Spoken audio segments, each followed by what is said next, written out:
Voilà, bonjour à tous. Alors aujourd'hui, on va faire une petite comparaison entre deux compagnies qui analysent votre ADN. Donc c'est des tests génétiques. Vous leur envoyez un petit échantillon de salive et ils parviennent à déterminer d'où viennent vos différents ancêtres. Alors pour la petite histoire, je suis moitié tchèque, tchèque par ma mère, et mon père était pakistanais mais né en Inde, donc d'origine indienne. Donc, j'ai choisi de comparer 23andMe et Ancestry.com. Donc, c'est deux compagnies américaines et on va voir ce qu'elles disent par rapport à tout ça. Alors, voici les résultats de 23andMe. Alors, ça montre que je suis à 37,8% d'Europe, euh, enfin ils disent Europe de l'Est, mais c'est plutôt Europe centrale, 11% français et allemand.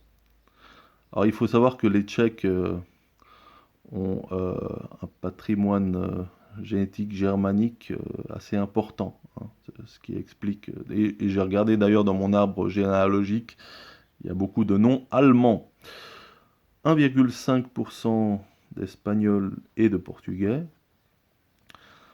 1,3% d'Hiver, donc ça c'est pour l'Europe, 51,6% européens, donc ça correspond, je suis à peu près moitié européen, moitié indien. Donc pour l'Inde, alors Asie centrale et Inde du Nord et Pakistan, 48,4. Et on me précise même que j'ai des origines de la province de l'Uttar Pradesh, c'est la province la plus peuplée de l'Inde, et effectivement mon père est né dans cette province. 1,3% d'Asie centrale, donc ça correspond à euh, l'Ouzbékistan, Tadjikistan, etc. Et bon, effectivement, l'Inde a été sous domination moghole et c'est des gens qui venaient d'Asie centrale, donc c'est pas incongru de penser que j'ai un ancêtre qui vient de là-bas. Alors, maintenant, on va faire la comparaison avec Ancestry.com. Est-ce que ce sera la même chose? Alors, si on regarde sur la carte, c'est à peu près la même chose, Europe et Asie centrale et du Sud. Donc, avant c'était 37%, bah là il marque 30% Europe de l'Est et Russie, mais bon, 30, 37, ça reste quand même assez proche.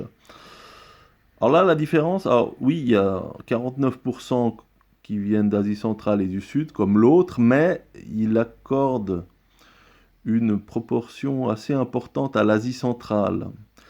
Et comme mon père venait vraiment d'Inde, d'Uttar Pradesh, et puis j'avais pas d'ancêtre immédiat connu de la région d'Asie centrale, je pense que 23andMe est un peu plus précis par rapport à ça.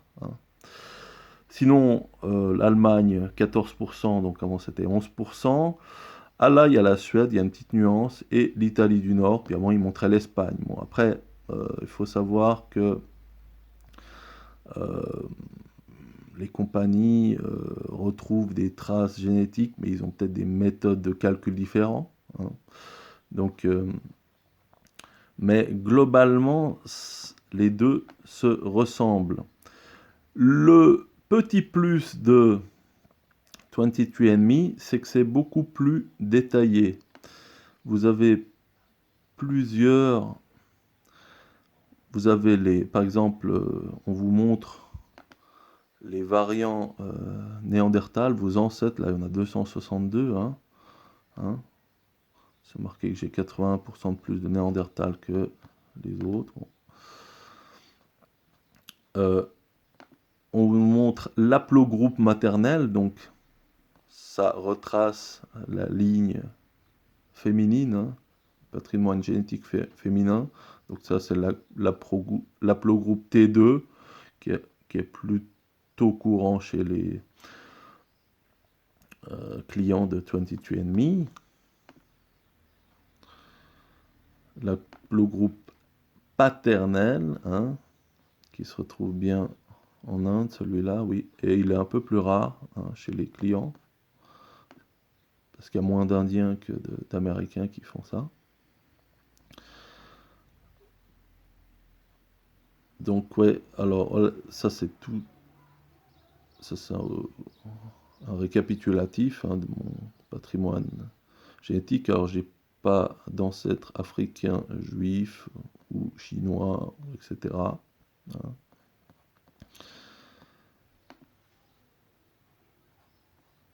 Et donc, le petit plus de 23andMe, c'est aussi, il vous montre, alors par exemple,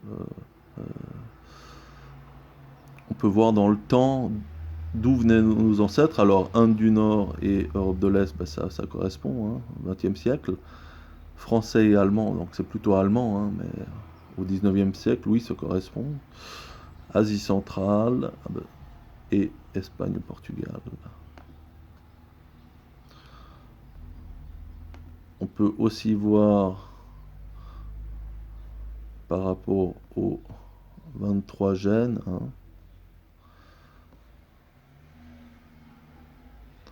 donc il y a le haut et le bas, un qui vient de la mère, un qui vient du père, hein, donc tout ça vous n'avez pas dans le ancestry.com. Donc après, dans les deux cas, vous pouvez être en contact avec des lointains cousins, hein. Donc ça, c'est à peu près pareil, hein. Ici, on peut aussi voir les correspondances ADN, et puis vous pouvez après contacter les gens.